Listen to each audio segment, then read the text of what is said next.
सौवसिद्धे ध्रुवमचल मनोऽवं गतिं पते वोचामि समय पाहुड़ो मृणमो सुद केवली भणिदम।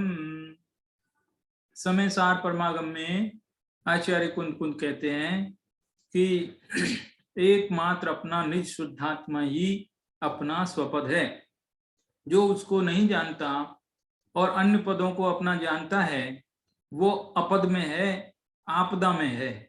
अपद ही आत्मा आपदा है, निरापद तो स्वपद ही है। ये बात चल रही थी और इसके आगे की चर्चा भी करेंगे, लेकिन इस बारे में एक छोटा सा उदाहरण देकर के फिर आगे बढ़ते हैं। जब जगत में अचेतन पदार्थ ही अपने अपने स्थान पर रहते हैं तो उनकी वैल्यू होती है, और जब अपने स्थान से दूर हो जाते हैं तो उनकी वैल्यू खत्म हो जाती है। अचेतन पदार्थों की ये स्थिति है जगत में। जैसे आप कोई वस्तु ढूंढते हैं और वो वस्तु सही जगह पर नहीं मिलती है, किसी ने इधर उधर रख दी है, तो उस वस्तु की कीमत क्या, अरे ना जाने कहाँ रख दी, किसने कहाँ रख दी। वो वस्तु सही जगह पर मिले तो उसकी कीमत रहती है। संस्कृत में एक कहावत है, क्या कहावत है, स्थान भ्रष्टान शोभन्ते दंता केसा नखा नरा।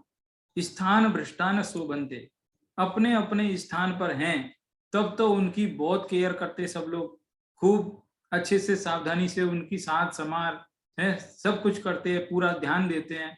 लेकिन जब वो अपने स्थान को छोड़ देते हैं तो फिर उनको दूर फेंक देते हैं, गंदगी समझते हैं। ऐसी कौन सी चीजें कि दंता, दांत, मुंह में दांत हैं, दांत है तो हम ब्रश करते हैं ठीक से देखते हैं। यदि दांत निकल के गिर जाए तो फिर उसको गंदगी समझ के जल्दी दूर कर दो। दंता केसा, दूसरा है केसा। बाल हैं सिर पर तो रोज नहलाते हैं, साबुन लगाते हैं, स्नान कराते हैं, तेल लगाते हैं, इतनी इतनी संभाल करते हैं। यार ये बाल जब गिर जाते हैं तो झाड़ू से बाहर कर देते हैं घर से। तो दांत हैं, केस हैं, नख, नाखून, हाथ में नाखून है, ये भी जो है जब तक हैं हाथ में तब तक इनकी साल संभाल है। ये नाखून जब काट देते हैं तो उनको फेंक देते हैं कचरे में। तो दंता केसा नखा, ऐसे ही नरा, नरा माने मनुष्यों की भी यही स्थिति है। हर मनुष्य अपने स्थान पर जो है सुशोभित होता है, अपनी पोस्ट पर, अपनी जगह पर, अपनी तरीके से, अपने अपने निज घर में ही सुशोभित होता है, ये कहने का भाव। इस तरह से दुनिया के सारे पद अपद हैं, सिर्फ एक स्वयं मात्र अपना पद ही निरापद है। वहां किसी प्रकार की आपदा नहीं है, अन्यत्र सब जगह आपदा है। ये बात जो है थी। इसके आगे की चर्चा भी हमने एक कलश पढ़ा था 140 नंबर का, जिसकी चर्चा कुछ तो हो गई और कुछ थोड़ी बहुत बची है, इसलिए एक बार इस कलश का हिंदी अनुवाद पढ़ लेते हैं। उस ज्ञान के आस्वाद में ही नित रमे जो आत्मा, हर द्वंद में आस्वाद में असमर्थ है जो आत्मा। आत्मानुभव के स्वाद में ही मगन है जो आत्मा, सामान्य में एकात्व को धारण करे वह आत्मा। उस ज्ञान के आस्वाद में ही, कौन सा, जो निज पद है, ऐसा जो ज्ञान का आस्वाद है उसमें जो आत्मा रमण करते हैं, उसमें लीन होते हैं, जिसको अपना समझते हैं। और द्वंद्वमय आस्वाद, द्वंद्वमय आस्वाद का अर्थ क्या है कि जो पुद्गल का स्वाद है, पुद्गल का स्वाद है, राग का स्वाद है मोह का स्वाद है, वो स्वाद और इधर आत्मा का स्वाद, कितने फर्क है, द्वंद्वमय है, विरोधी है। एक तरफ तो इंद्रिय सुख है, एक तरफ अतीन्द्रिय सुख है। इंद्रिय सुख और अतीन्द्रिय सुख का आपस में कोई लेन देन नहीं, किसी प्रकार का कोई एक दिशा में पैरेलल नहीं चलते, दोनों विपरीत दो ध्रुव हैं, अलग अलग हैं। इसलिए ऐसे स्वाद को कहते हैं द्वंद्वमय स्वाद। द्वंद यानी जोड़ा, युगल, पेयर। तो ये पेयर जो है इंद्रिय सुख, यदि कोई कहे कि मैं इंद्रिय सुख भी भोगना चाहता हूँ, अतीन्द्रिय सुख भी भोगना चाहता हूँ, तो ये संभव नहीं है। दो चीज न कुछ है, क्या है, कभू न सयाने विषय भोगरु मोक्ष न जाने, कुछ ऐसा ये पंक्ति अभी याद नहीं आ रही। कहने का अर्थ ये है कि ये दो काम एक साथ संभव नहीं है कि विषय भोग भी होते रहें और हम जो है मोक्ष मार्ग में भी चल पड़े। मतलब ये दोनों विपरीत ध्रुव हैं, इसलिए इसको कहा द्वंद्वमय स्वाद। इस द्वंद्वमय स्वाद में आत्मा असमर्थ है। अभी जगत में हमको राग का स्वाद आता है, सुख भी आता है, दुख भी आता है। तो सुख दुख ये दो जोड़े हैं, ऐसा कोई कह सकता है कि द्वंद्व हो गया ना, सुख और दुख ये जो दो जोड़े हो गए, तो सुख दुख का स्वाद आता है कि नहीं आता है? ऐसा अर्थ तो नहीं है कि नहीं, ऐसा अर्थ नहीं है। जो सुख दुख जो प्रतिभाषित होते हैं वो वास्तव में सुख दुख आत्मा वाला सुख नहीं है, वो राग वाला सुख है। राग का अनुभव ही वो सुख जैसा लगता है, सुख के लक्षण से रहित है लेकिन सुख जैसा प्रतीत होता है, इसलिए उसको सुख नहीं कह करके सुखाभास कहते हैं। एक्चुअल वो सुख नहीं है, दुख है। आत्मानुभव के स्वाद में ही मगन है जो आत्मा, ठीक है, सामान्य में एकत्व। ये जो अंतिम पंक्ति है ना, ये अगली गाथा की ओर इशारा कर रही है। अगली गाथा जो आएगी उसमें ये कहने वाले हैं कि आत्मा में जो 5 प्रकार के ज्ञान है ना, मति श्रुत अवधि, ये सब जो ज्ञान है ये तो उनके विशेष हैं, भेद हैं, लेकिन भेद में उलझना नहीं है, सिर्फ एक ज्ञान सामान्य पर ही आना है। ज्ञान सामान्य की चर्चा आने वाली है।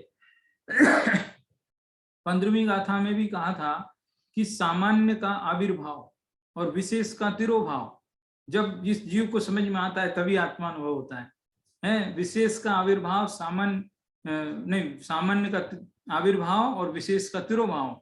इसके लिए उदाहरण दिया था कि जो अग्नि है वो तो अग्नि है, अब उस अग्नि तो सामान्य है, लेकिन उस सामान्य अग्नि में भी देखने वाले कोई कहते हैं कि ये ईंधन की अग्नि है, ये कंडे की अग्नि है, ये लकड़ी की अग्नि है, ये अलग अलग, ये कागज की अग्नि।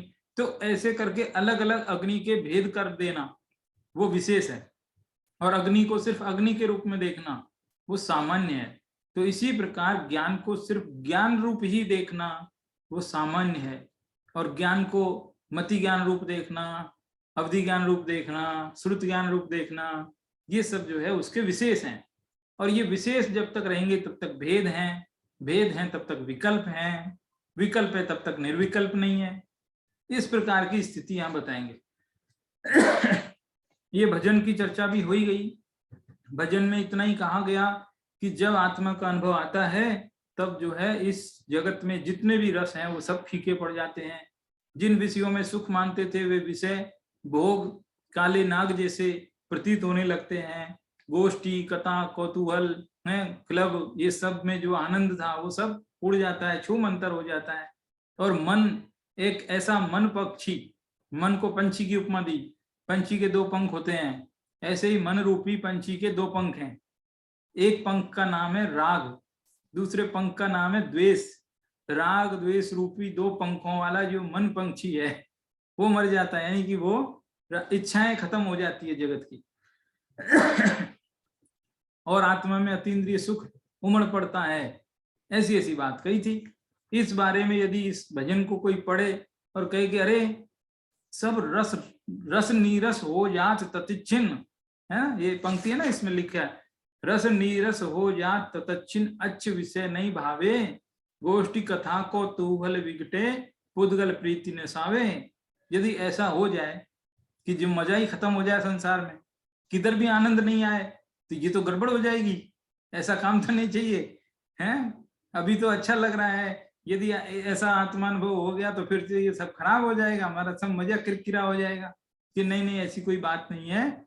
जो आनंद वहां आएगा उस आनंद के सामने ये आनंद फीका पड़ जाएगा। जिसने सूरज नहीं देखा उसके लिए दीपक का प्रकाश बहुत है, लेकिन जिसने सूरज देख लिया उसके लिए दीपक का प्रकाश तो एकदम फीका ही पड़ जाता है। ऐसे ही जिसको अतीन्द्रिय सुख आनंद पता लग जाता है उसको इंद्रिय सुख सब फीके नजर आने लगते। ऐसी बात यहाँ पर बताई जा रही। देखो, एक बार चींटी थी, वो कहानी कभी सुनाई हो तो सुनाई हो, ध्यान नहीं। वो चींटी थी, एक उसकी सहेली थी, 2 चींटियां थी मतलब। तो एक चींटी तो चीनी के पहाड़ पर रहती थी और दूसरी वाली चींटी जो है नमक के पहाड़ पर रहती थी। खाना खाना नमक खाती थी वो, और वो समझती थी कि सारी दुनिया ऐसे ही खाती होगी। है, उसको टेस्ट मालूम नहीं था, और वो है नमक खाती थी। और जो चीनी के पहाड़ पे रहती थी चींटी, वो चीनी खाती थी मीठी मीठी, उसको वो अच्छा लगता था। दोनों पहाड़ सफेद थे। वो दोनों चींटियां एक बार मिली तो आपस में उनकी दोस्ती हुई। फिर वो जो है चीनी वाली चींटी कहने लगी, चलो तुम मेरे मेरे घर पे चल, हैं तुझे चीनी खिलाएंगे। तो वो उसको अपने घर लेके गई। उसने कहा, देख कितने यहाँ चीनी चीनी के ढेर लग रहे हैं, तो खा इसमें से चीनी, जी भर के खा ले, पेट भर के। तो वो कुछ खाती भी थी, लेकिन उसको मजा नहीं आया।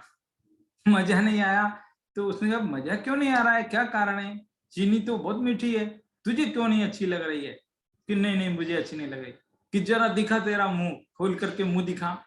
तो मुंह में जो है उसने नमक की गोलियां पहले से रखी हुई थी। उसको ये डाउट था, क्या पता वहां जाए कुछ खाने को ना मिले, तो कम से कम अपने पास ही थोड़ा सा लेके चले। तो वो जो है मुंह में पहले से नमक की गोलियां रखी हुई थी, इसलिए चीनी का टेस्ट नहीं आ रहा था। ऐसी स्थिति हमारी है। हमारे दिमाग में पहले से ही राग द्वेष का कचरा इतना भर गया है कि वो जो है वीतरागता का, अतीन्द्रिय सुख का पता नहीं लग पा रहा है। उस राग द्वेष को, मोह को छोड़ना पड़ेगा, तब जाकर के कुछ अतीन्द्रिय सुख पता लगेगा। जितनी जितनी मात्रा में राग कम होना शुरू होगा, उतनी उतनी अपेक्षा में शुरू होगा। आपको कितनी अपेक्षा, कितना कम, कोई रेशियो उसका कुछ कितना परसेंट, 10 20 30, ऐसा कोई पूछे कि नहीं नहीं ऐसा भी नहीं है। एक बहुत बड़ा टुकड़ा राग का कम हो जाए, अभी जितना राग है उसका बहुत बड़ा पीस अलग हो जाए पूरा का पूरा, कि क्या नाम है उसका, उसका नाम है अनंतानुबंधी राग। अनंतानुबंधी राग जिस दिन कम हो जाएगा, उस दिन अतीन्द्रिय सुख का भान हो जाता है। ऐसी बात यहाँ पर है। अब इसके बाद में, इस भजन के बाद की अगले पेज पर 198 नंबर का पेज है, वहां एक पैराग्राफ पढ़ता हूं, कांजी स्वामी वाला। भगवान आत्मा त्रिकाली एक रूप परमानंद मूर्ति ज्ञायक भाव से भरा है। ऐसे अपने ज्ञायक मूर्ति आत्मा के स्वपद का स्वाद आ जाने पर, स्वपद आ जाने पर अन्य सब स्वाद फीके पड़ जाते हैं। अर्थात निर्मलानंद के साथ शुद्ध चिद्रूप भगवान आत्मा के विशेषण है ये। निर्मलानंद माने निर्मल, निर्मल और आनंद वाला, आनंद के साथ शुद्ध चिद्रूप भगवान आत्मा के सन्मुख होकर निज का स्वाद लेने पर अतीन्द्रिय आनंद के वेदन के सिवाय अन्य राग आदि का स्वाद आता ही नहीं, आता ही नहीं। फिर दो में से एक ही आएंगे, है ऐसा नहीं हो सकता। एक म्यान में दो तलवार नहीं रह सकती। म्यान होती है, म्यान होती है मतलब जिसको तलवार का खोल होता है, कवर, तलवार रखने वाला कवर, उसको म्यान बोलते हैं। उस म्यान के अंदर दो तलवारें नहीं समा सकती है। उसी तरह से राग द्वेष का स्वाद भी आता रहे और अतीन्द्रिय स्वाद भी। यहाँ गौण किया है, कुछ समझ गए होंगे, अभी तक तो बहुत दिनों से चर्चा चल रही है, कुछ गौण किया है। अनंतानुबंधी को ही मुख्य रखा है, बाकी को गौण किया है, क्योंकि बाकी वाला राग रहते रहते भी अतीन्द्रिय आनंद का स्वाद आ सकता है। ठीक है, तो यहाँ दो तलवार का मतलब एक तलवार लेनी है अनंतानुबंधी वाली, वो रहते रहते अतीन्द्रिय सुख का भान नहीं हो सकता। ठीक है, अतीन्द्रिय आनंद के वेदन के सिवाय अन्य राग आदि का स्वाद आता ही नहीं। इसलिए ज्ञानी द्वंद्वमय स्वाद के लिए असमर्थ है। द्वंद्वमय स्वाद इसलिए नहीं ले सकते है। रूप, रस, गंध, दया, दान आदि पुद्गल के और विषय के सभी स्वाद द्वंद्व के स्वाद हैं। ये सब द्वंद्व के स्वाद हैं। देखो, इनमें द्रव्य गुण पर्याय तीनों आ गए। ये जो कलश है, अब ये कलश तो मूल में संस्कृत वाला है, हिंदी पद्यानुवाद है, तो उसमें तीन बातें आ गई। द्रव्य आ गया, गुण आ गए, पर्याय आ गई। द्रव्य गुण पर्याय तीनों आ गए। आत्मद्रव्य स्वयं एक ज्ञायक भाव से भरा है, वो स्वयं एक द्रव्य है, सत्ता रूप है। द्रव्य का लक्षण क्या है? सत है, सत द्रव्य लक्षणम। उत्पाद वे द्रव्युक्तम सत। सत क्या है कि उत्पाद वे द्रव्य वाला है। तो आत्मा उत्पाद वे द्रव्य वाला है, एक अस्तित्व वाला है। ये तो हुआ द्रव्य। उसमें है अनंत गुण। सब गुण जो है एक दूसरे से बिल्कुल घुले मिले हुए हैं। ऐसा नहीं कि सब अलग अलग हैं, घुले मिले हुए हैं। सारे के सारे गुण एक दूसरे में उनका रूप दिखाई देता है, ऐसे हैं। और ज्ञायक भाव में एकाग्रता, वो उसकी पर्याय है। जब ये पर्याय अपने आप को विषय बनाती है तो वो भी ज्ञायक रूपी हो जाती है। वैसे तो अभी भी ज्ञायक ही है अभी भी जानती है, लेकिन अभी भी वो पर को जानती है, बाद में स्वयं को जानती है, बस इतना फर्क है। ठीक है, ये 3 पॉइंट के बाद में अगले 3 पॉइंट और निकाले इन्होंने। क्या निकाले कि जिसे ज्ञायक भाव का स्वाद आ जाता है उसे 3 प्रकार का स्वाद नहीं आता है। ठीक है, ये जो 3 स्वाद 3 पॉइंट लिखे हैं अलग से नंबर 1 2 3 करके, ये आप देखेंगे तो इनमें एक क्रमिक विकास है, एक सिस्टम है। पहला और कौन सा सिस्टम है? ज्ञान, वो कहते हैं स्थूल से सूक्ष्म की ओर, ये क्रम है उसका। एक सूत्र होता है शिक्षण का सूत्र, पहले स्थूल माने मोटी मोटी बातें बताइए जो समझ में आए, एकदम सामान्य, जल्दी जल्दी समझ में आ जाए एकदम तुरंत। पहले सरल सरल बातें बताई जाती है, फिर धीरे धीरे कठिनाई का स्तर बढ़ता है, तो उसको कहते हैं स्थूल से सूक्ष्म की ओर। तो इनमें जो है स्थूल से सूक्ष्म की ओर वाला क्रम अपनाया गया ये 3 बिंदुओं में। पहला बिंदु बहुत ही स्थूल है, एकदम स्थूल। क्या? जड़ का स्वाद, शरीर सुंदर है, भोजन बहुत स्वादिष्ट है, इनका टेस्ट, इनका आनंद, देखो कितना सुंदर शरीर है, कितना अच्छा रसगुल्ला है, इनका टेस्ट आत्मा को, क्योंकि वो साफ अलग दिख रहा है, उनकी सत्ता ही अलग दिख रही है, उसमें डिस्टेंस समझ में आ रहा है, एकदम प्रदेश भेद भी दिख रहा है, इसलिए ये बहुत स्थूल कथन है। अब थोड़ा और नजदीक आइए, बहुत एकदम दूसरा वाला पॉइंट बहुत करीब है आत्मा के। क्या करीब है? देखो, पुण्य पाप या शुभ अशुभ भाव के राग का स्वाद लेने में ज्ञानी असमर्थ हो जाता है। कितना करीब हो गया? अब तो प्रदेश भेद निकालना भी मुश्किल हो गया, क्योंकि राग है आत्मा में ही उत्पन्न होता है, तो प्रदेश भेद भी कितना मुश्किल है है ना? तो ऐसे राग का स्वाद लेने में भी ज्ञानी असमर्थ है, अर्थात राग का स्वाद भी उसे नहीं आता है। अभी तो ये विकृत अवस्था है इसलिए आ रहा है, बाकी वो जो है शुद्ध अवस्था में राग का स्वाद नहीं आता है। फिर तीसरा और भी सूक्ष्म हो गया, अभी तो चलो राग विकारी भाव था, है ना, इसलिए थोड़ा अंतर हो जाता था कि स्वभाव अलग है और विकारी भाव अलग है, लेकिन तीसरा बिंदु और सूक्ष्म हो गया। अब तो विकारी और अविकारी का प्रश्न ही खत्म हो गया, अब तो इतना करीब हो गया वो करे कि भेद रूप क्षयोपम ज्ञान का स्वाद भी ज्ञानी को नहीं आता ये जो तीसरा बिंदु है ना, ये अगली गाथा के लिए सटीक बैठ रहा है, अगली गाथा की भूमिका बना रहे हैं, ये अगली गाथा की भूमिका चल रही है एक तरीके से 204 नंबर की गाथा में ये बात आएगी। क्षयोपम ज्ञान जीव का स्वभाव नहीं है। क्षयोपम जाने दो, अच्छा चलो क्षयोपम जाने दो, क्षायिक ज्ञान भी आत्मा का स्वरूप नहीं है, ऐसा बोलने वाले हैं आगे। जबरदस्त बात है।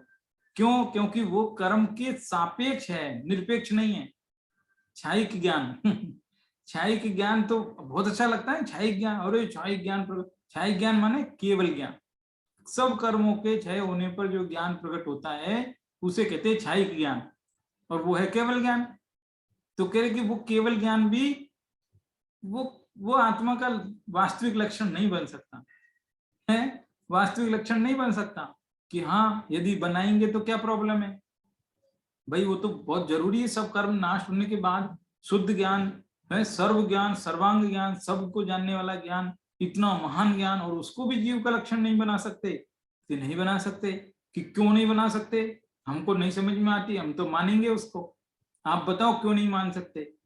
तो बोलते हैं कि उसका कारण है कि उसको यदि हम जीव का लक्षण बनाएंगे, सुनना, केवल ज्ञान को यदि जीव का लक्षण बनाएंगे तो बहुत बड़ा दोष आएगा।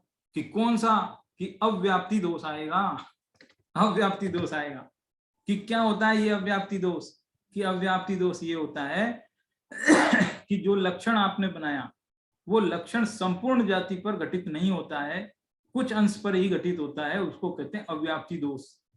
तो दुनिया में, संसार में तो बहुत जीव हैं, अनंत जीव हैं, उनमें से कुछ संसारी जीव हैं, कुछ मुक्त जीव हैं, कुछ 2 इंद्री, कोई इंद्री, 4 इंद्री, विकलेंद्री, त्रस, संगी, असंगी, कितने जीव हैं। उन सब प्रकार के जीवों में केवल ज्ञान थोड़ी मिलता है, कुछ जीवों में केवल ज्ञान मिलता है, बाकी में तो नहीं मिलता है। इसलिए उस केवल ज्ञान से जीव की वास्तविक पहचान नहीं है, वो जीव का वास्तविक लक्षण नहीं है, वो भी कर्म की अपेक्षा से उत्पन्न हुआ ज्ञान है। इसलिए वो ज्ञान सामान्य नहीं हुआ, ज्ञान विशेष हुआ। विशेष का करना है तिरोभाव, सामान्य का करना है आविर्भाव। बड़ी विचित्र बात है। कभी सुनी नहीं, ऐसी विचित्र बात है। ऐसा लगता है कि जिस केवल ज्ञान की महिमा में हम एकदम ऐसे हो जाते, ओ केवल ज्ञान, केवल ज्ञान। अरे केवल ज्ञान जिस आत्मा के आश्रय से उत्पन्न होता है वो आत्मा महान है। केवल ज्ञान तो क्या है, केवल ज्ञान की पर्याय तो बहुत कुछ नहीं। केवल ज्ञान की पर्याय प्रति समय उस आत्मा से उत्पन्न होती रहती है। देखो इस आत्मा की शक्ति कितनी। केवल ज्ञान की एक समय की जो पर्याय है वो पर्याय 3 लोक 3 काल को सबको जान लेती है। दूसरे शब्दों में कहें तो समस्त द्रव्य, समस्त गुण और उनकी समस्त पर्यायों को जान लेती है। भूत भविष्य को जान लेती है, समस्त घटनाओं को जान लेती है।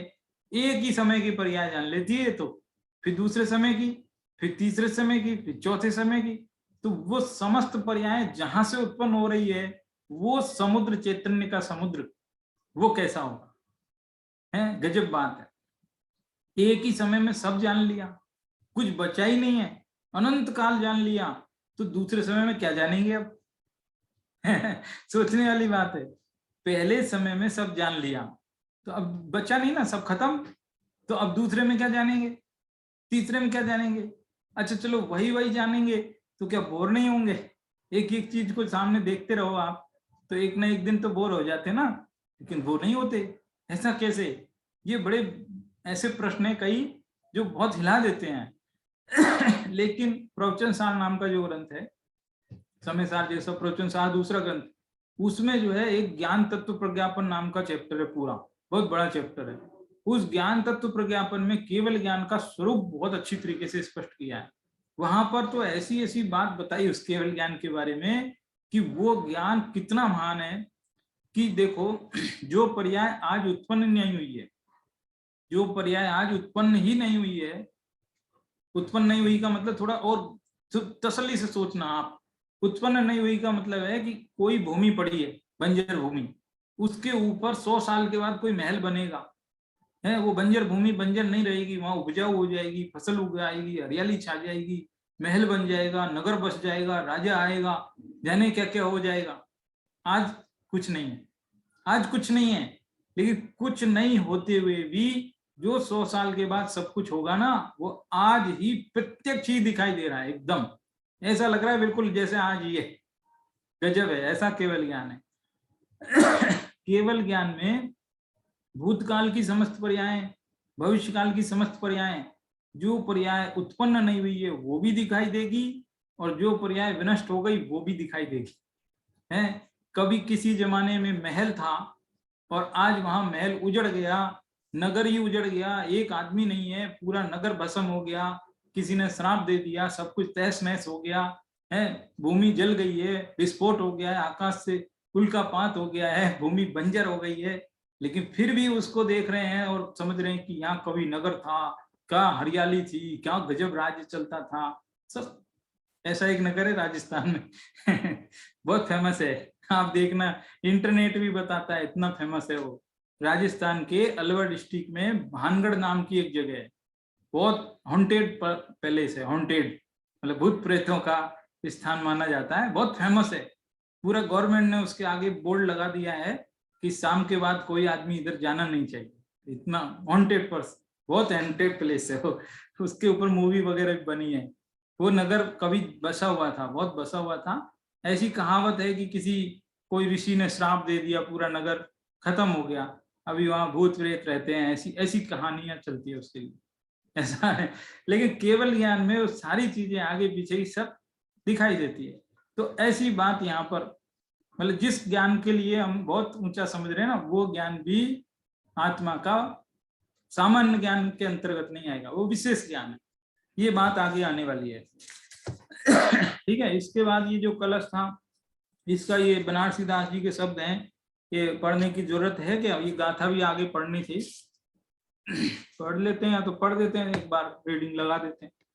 पंडित विवेक लही एकता की टेक गही, दुंदज अवस्था की अनेकता हरतु है, मति श्रुत अवधि इत्यादि विकल्प मेटी, निर्विकल्प ज्ञान मन में धरतु है। आ गई ना अगली गाथा की बात, मति श्रुत अवधि। इंद्रिय जनित सुख दुख सो विमुख है के परम के रूप है करम निर्जर तू है। सहज समाधि साधि त्यागी पर की उपाधि आत्म आराधि पर मातम कर तू है। पंडित कौन होगा कि जिसने विवेक ले लिया, विवेक माने भेद ज्ञान, जिसको विवेक हो गया, भान हो गया, ये अलग है, ये अलग है, स्वेद्रव्य अलग है, परद्रव्य अलग है, अपने पराये का जिसको भेद ज्ञान हो गया वही पंडित है सच्चे रूप में। पंडित विवेक लही एकता की टेक गही दुंदज अवस्था। दुंदज वही शब्द है, दुंदज माने द्वंद, द्वंद रूप स्वाद नहीं लेता, जो अभी बात आ रही थी वही बात, ठीक है। तो द्वंदज अवस्था की अनेकता हरत हुए, जो द्वंद रूप है, जो भेद रूप है, जो विकल्प रूप है, ऐसी अवस्था को हरतु यानी छोड़ देता है, हरतु है उसको छोड़ देता है। और क्या करता है, एकता की टेक गई, एकत्व को यानी सामान्य को पकड़ लेता है, सामान्य को पकड़ लेता है। कैसे पकड़ता है उसका उदाहरण है, मति श्रुत अवधि इत्यादि विकल्प मेटी। ये जो 5 ज्ञान के विकल्प हैं इनको मिटा करके निर्विकल्प ज्ञान में मन को स्थापित कर लेता है, मन को धरतु यानी स्थापित कर लेता है।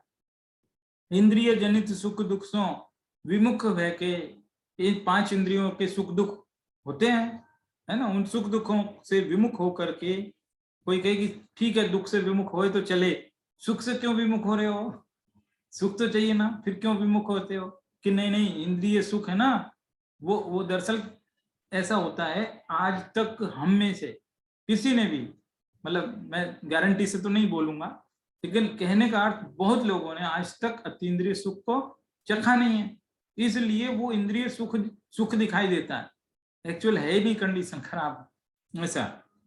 सहज समाधि त्यागी साधी, समाधि को साधित, त्यागी पर की उपाधि, पर की उपाधि, उपाधियां ही है ये सब, है ना, इन सब को छोड़ करके आत्म की आराधना करके परमात्मा बन जाता है, ऐसा अर्थ है इस कलश का, ठीक है।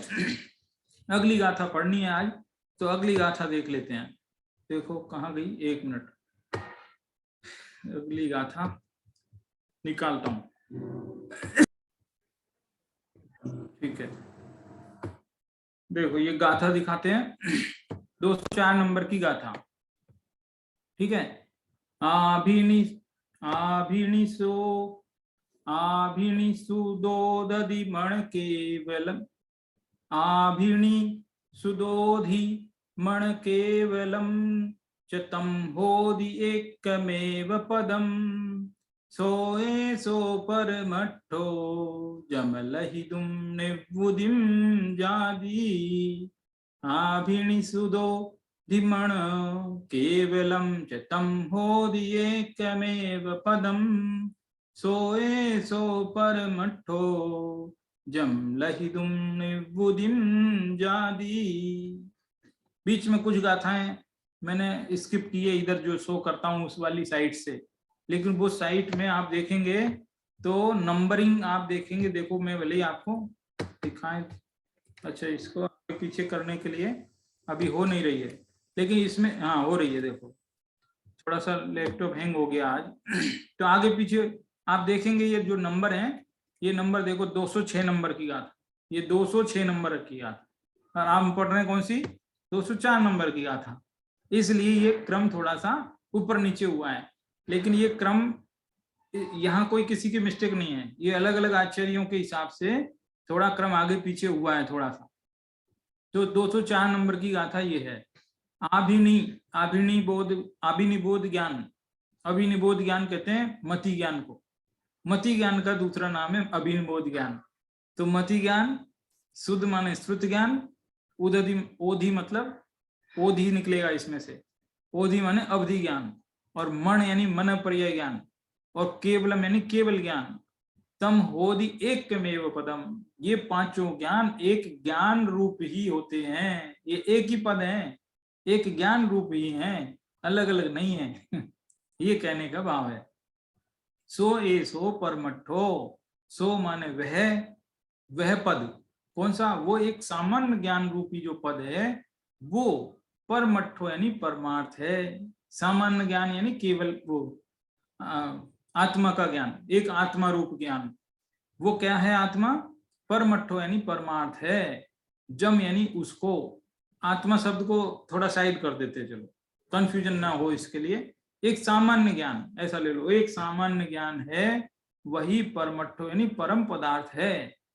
जम यानी उसको, लहिदुम यानी प्राप्त करके, जादि निबुद्धिम, निबुद्धि यानी निर्वाण को चले जाते हैं, निर्वाण प्राप्त कर लेते हैं।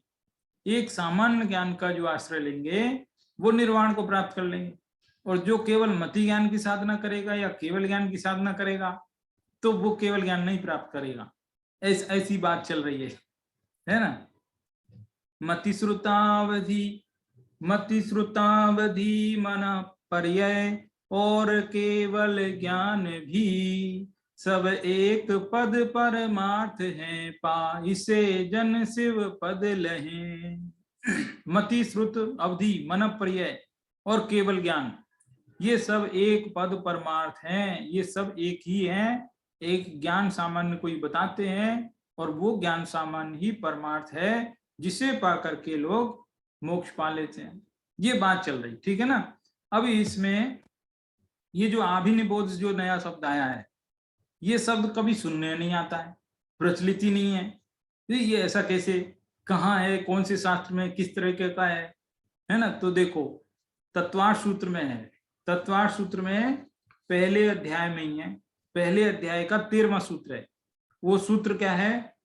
मति स्मृति संज्ञा चिंताभिनोबोध इत्यनर्थांतरम, ये सूत्र है पहले अध्याय का 13वां सूत्र, जो ये कह रहा है कि मति स्मृति संज्ञा चिंता अभिनिबोध, ये 5 शब्द आपस में पर्यायवाची हैं, एक दूसरे के स्थान पर प्रयुक्त किए जा सकते हैं।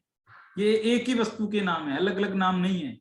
चाहे तो उसको मति ज्ञान बोलो, चाहे उसको स्मृति बोलो, मेमोरी, है ना, चाहे उसको संज्ञा बोलो, चाहे चिंता, चिंता माने चिंतन, चिंतन करते हैं चिंता, तो वो उसको चिंता भी बोल सकते हैं, अभिनिबोध भी बोल सकते हैं। ये जो है तत्काल सूत्र के पहले अध्याय के 13वें सूत्र में बताया है। इसलिए यहाँ पर ये जो अभिनिबोध शब्द आया है, इससे कंफ्यूजन नहीं होना है, कंफ्यूजन होने जैसी बात नहीं है। ये अभिनिबोध जो है मति ज्ञान के लिए प्रयुक्त हुआ है, ठीक है। ये सब एक ज्ञान को ही बताते हैं। अच्छा, एक ही ज्ञान को बताते हैं तो फिर 5 वेद क्यों किए थे? ऐसा कोई प्रश्न करे कि 5 इसलिए किए थे जिससे आसानी से समझ में आ जाए बात। उस एक ज्ञान को ही 5 प्रकार से समझाया है। एक उत्तर तो ये है, दूसरा उत्तर भी है। दूसरा उत्तर ये है कि ये जो 5 नाम दिए हैं ज्ञान को, वो दूसरे अन्य ज्ञेयों की अपेक्षा से दिए हैं। वो कितने ज्ञेयों को जानते हैं, कैसे जानते हैं, कब जानते हैं, किस रूप से जानते हैं, जानने की उनकी प्रक्रिया क्या है, उस प्रक्रिया के आधार से ये 5 नाम दे दिए। वो भी एक कारण है। ये जो 5 नाम है वो दूसरों की तरफ से दिए हुए हैं, ज्ञेयों की तरफ से दिए गए हैं, उस ज्ञान को अपने आप से नहीं मिला है, ये भी कारण है। इसलिए वो जो है 5 ज्ञान भेद करके समझाए गए हैं, लेकिन वास्तव में वो एक ज्ञान के ही रूप हैं, अलग अलग नहीं है। ऐसा नहीं कि मति ज्ञान कोई अलग ज्ञान से निकल रहा है, श्रुत ज्ञान कोई अलग ज्ञान से निकल रहा है, नहीं नहीं, ज्ञान एक ही है, उसमें से अलग निकल रहा है। जैसे ही समझो एक समुद्र में से कोई घड़ा भर के पानी ले आए, कोई बकेट भर के ले आए, कोई लोटा भर के ले आए, कोई गिलास भर के ले आए, तो कोई गिलास का पानी, लोटे का पानी, घड़े का पानी, बकेट का पानी, तो कोई कहेगा 4 प्रकार के 5 प्रकार के पानी हो गए, एक समुद्र का पानी 5 हो गया। तो कह रहे कि नहीं नहीं, ये पानी एक ही है, वो तो अलग अलग पात्र की अपेक्षा से अलग अलग दिखाई देते हैं। ऐसे ही अलग अलग ज्ञेयों को अलग अलग रीति से जानने के कारण ये 5 प्रकार के हो गए, है ना। जैसे आप देखो मति ज्ञान, मति ज्ञान किसे कहते हैं कि जो इंद्रिय और मन से जाने वो मति ज्ञान है, ठीक है। जो इंद्रिय मन से नहीं जाने, सीधा आत्मा से जाने, लेकिन कुछ ही पदार्थों को जाने, सबको नहीं जाने, और कुछ में भी रूपी को ही जाने, है ना। तो वो कौन सा हुआ? अवधि ज्ञान हुआ।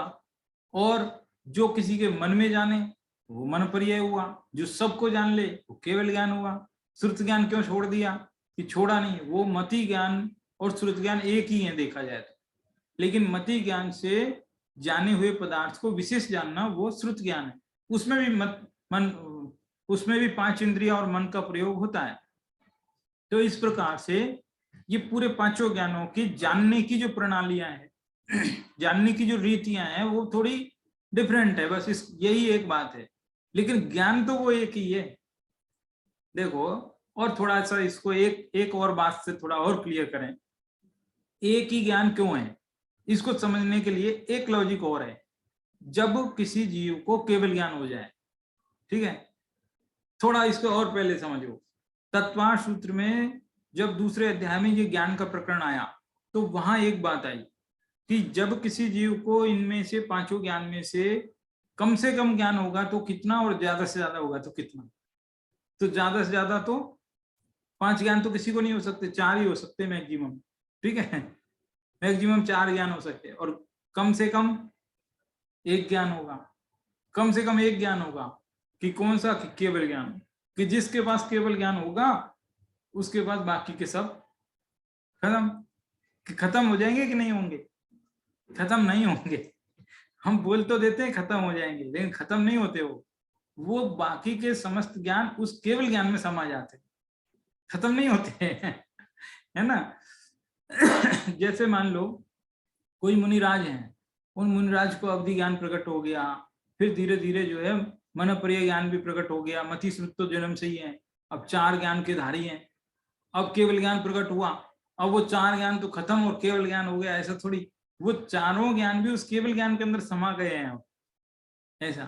मतलब ज्ञान जो है सामान्य रूप से एक ही है, अलग अलग नहीं है।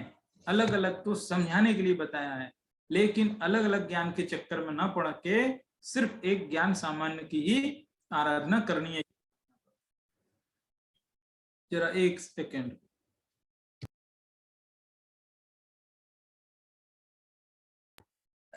हाँ, तो ये कहने का भाव देखो क्या है। इसकी जो टीका है ना, ये टीका पढ़ते हैं।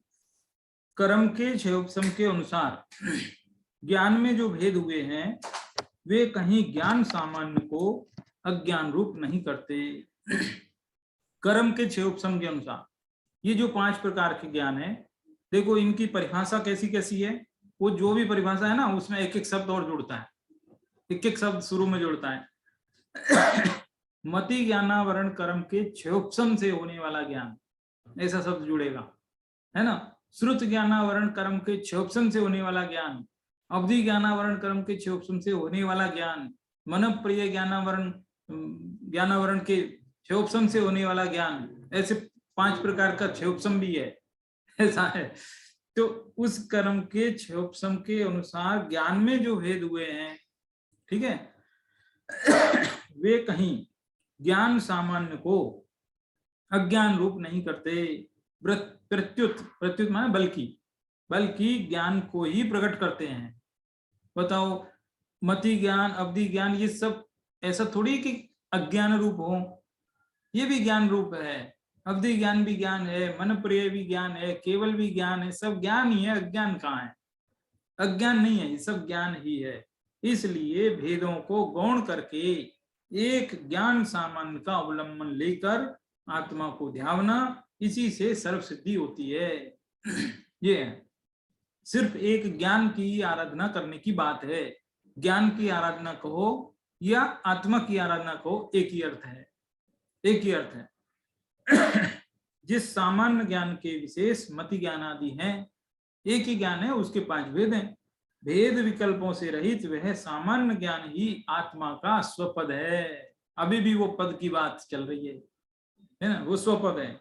उसके आश्रय से ही सम्यक दर्शन, सम्यक ज्ञान, सम्यक चारित्र की प्राप्ति होती है। इसलिए एकमात्र वह ज्ञान पद ही आराधना करने के योग्य है। ये बात है, मतलब एक ज्ञान की ही बात चल रही। आगे 294 नंबर की शायद गाथा है, जाने कौन सी गाथा है, उसमें भी ऐसी बात आई है, आएगी वो भी 294 में भी आएगी कभी, उसमें भी इसी प्रकार की बात है। तो इसमें क्या बता रहे हैं, एक एग्जाम्पल भी दिया टीका में, और टीका में ये एग्जाम्पल दिया है कि ये जो 5 प्रकार के ज्ञान एक सामान्य ज्ञान का उल्लंघन क्यों नहीं करते। अज्ञान रूप क्यों नहीं है, सब ज्ञान रूप ही क्यों है? तो उसके लिए एग्जाम्पल ये दिया कि जैसे सूरज है, आकाश में सूर्य है, वो सूर्य का जो प्रकाश है वो बादलों के कारण थोड़ा ढक गया है, किसी का थोड़ा ज्यादा बादल आ गए हैं, किसी बादलों की मोटी परत बन गई है, तो वो कभी कम प्रकाश, कभी थोड़ा प्रकाश, फिर थोड़ा और ज्यादा प्रकाश, ऐसे करके थोड़े थोड़े प्रकाश के 5 रूप बन जाए, तो वो प्रकाश 5 रूप वाला नहीं हो गया, वो एक रूप वाला ही है ना, है तो एक रूप वाला ही, लेकिन वो जो बादलों के कारण से उसके 5 रूप दिखाई दिए। ऐसे ही ज्ञान तो एक रूप ही है, लेकिन वो कर्म के क्षोभसम के कारण 5 रूप होकर के दिखाई दे रहा है। ये बात यहाँ कह रहे हैं।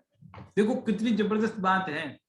अनेक शास्त्रों में, शास्त्र सभी है, ठीक है, निंदा किसी की नहीं है, लेकिन अनेक शास्त्रों में भेद रूप ही कथन है।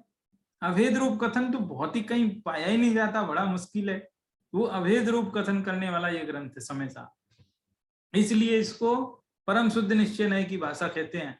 परम शुद्ध निश्चय नय की भाषा में ये बात बता रहा है। देख ऐसी बात है।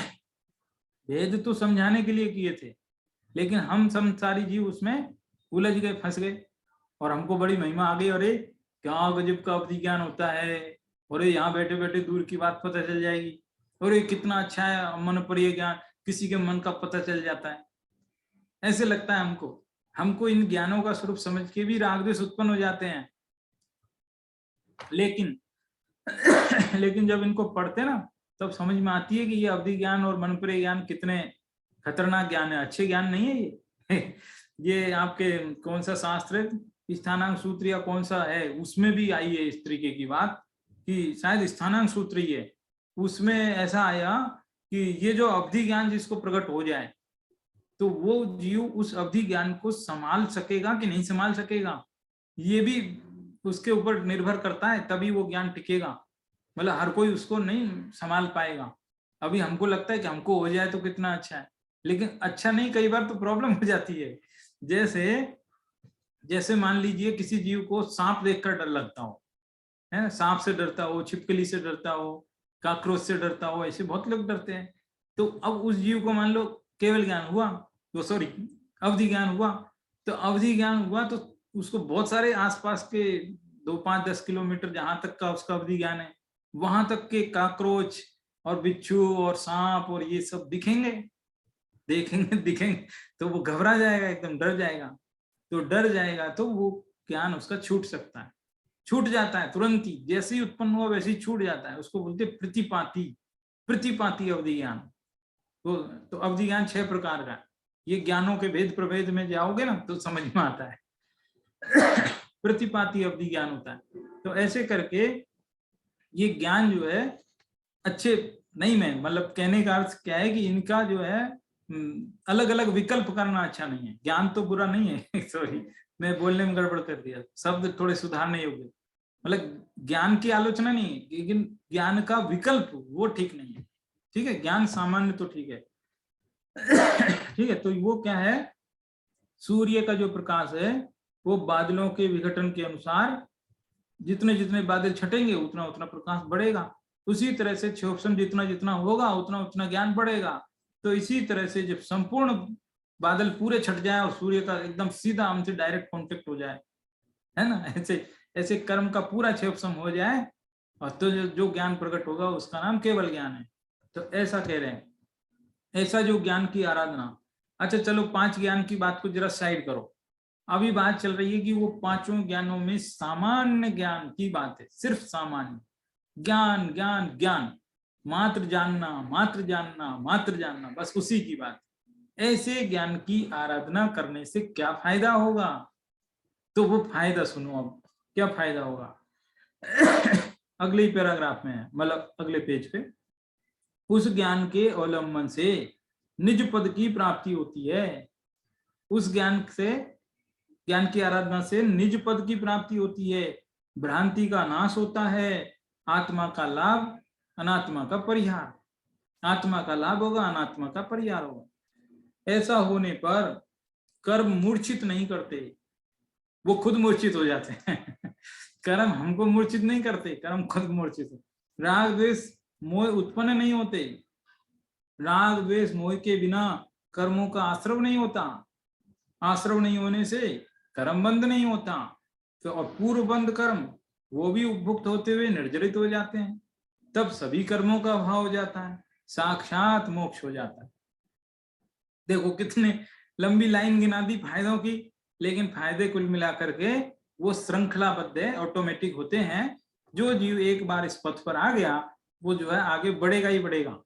ये ऐसा पथ है। दुनिया के पथ ऐसे हैं कि एक कदम बढ़ाओगे तो एक कदम ही बढ़ोगे, दो कदम बढ़ाओगे तो दो ही बढ़ोगे, जितने जितने कदम बढ़ाओगे उतने आगे बढ़ोगे। लेकिन ये पद एक ऐसा है जिसमें एक कदम बढ़ाया तो आगे तक की गारंटी है, पक्का बढ़ेंगे, धीरे धीरे बढ़ेंगे लेकिन बढ़ जाएंगे, ये गारंटी है। क्यों? क्योंकि जिसको एक बार सम्यक्त हो गया वो जो है अर्ध पुद्गल परावर्तन के बाद थोड़ी संसार में रुकेगा, बढ़ेगा, वो तो आगे बढ़ेगा ही बढ़ेगा। तो ऐसा ये पद है, ठीक है ना। इसके बाद देखो लगभग लगभग मूल गाथा तो हुई है ना, आप काफी कुछ लिखा है वो आप पढ़ सकते हैं। जितने भी भेद हैं वो सब अभेद में ही अंतर्गर्भित होते हैं। और एक दो छोटी छोटी बातें कर सकते हैं इसमें। एक दो बात ये कर सकते हैं कि यदि किसी जीव का मान लो जो ज्ञान का क्षयोपशम है वो बहुत ज्यादा है तो ज्यादा ज्ञान हो जाएगा, और मान लो वो आवरण कर्मों का ज्यादा है तो ज्ञान कम हो जाएगा। एकदम कम एकदम कम एकदम कम तो लास्ट कितना कम होगा भाई? मान लो अभी जैसे हमको जो ज्ञान है हमसे भी कम ज्ञानी हो सकता है कोई, उससे भी कम ज्ञानी, 2 इंद्रिय वाला, 1 इंद्रिय वाला, असंगी जीव, निगोदिया जीव। तो ज्ञान की नीचे की लिमिट एकदम न्यूनतम मिनिमम ज्ञान कितना होगा? तो कह रहे अक्षर के अनंत में भाग ज्ञान हो सकता है, अक्षर के अनंत में भाग, इतना छोटा ज्ञान हो सकता है। लेकिन इससे छोटा ज्ञान नहीं हो सकता। अनंत टुकड़े कर दिए ना, और कितना करेंगे? अनंत से बड़ी तो कोई राशि है ही नहीं। एक अक्षर के अनंत में टुकड़े के बराबर ज्ञान उतना खुला रहे, बाकी सब ढक जाए, यहां तक पॉसिबिलिटी है। लेकिन इसके आगे की पॉसिबिलिटी नहीं है। वो जो अक्षर के अनंत में वाला भाग ज्ञान है ना, उसको ढकने में कर्म असमर्थ है। ये कर्म की असामर्थ्य बताइए। कर्म इतना इतना पावरफुल नहीं हो सकता कि वो ज्ञान का जो अंतिम अंश है उसको भी ढक दे, ऐसा पॉसिबल ही नहीं है।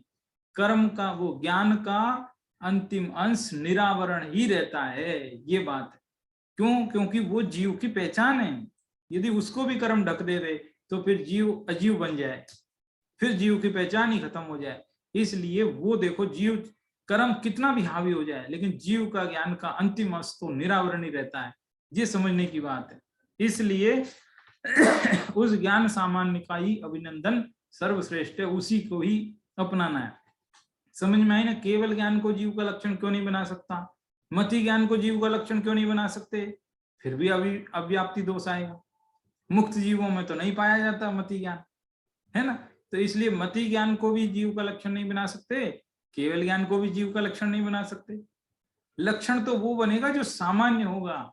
सिर्फ जानना, सिर्फ जानना, किस रूप से जानना, कैसे जानना, किस ज्ञान से जानना, वो दूर की बात। सिर्फ जानना। मुक्त जीव भी जानते हैं, संसारी जीव भी जानते हैं, निगोदिया जीव भी जानते हैं अक्षर के अनंत विभाग। तो जानना मात्र वही जीव का लक्षण है, वही उसी की आराधना करना वही सर्वश्रेष्ठ है।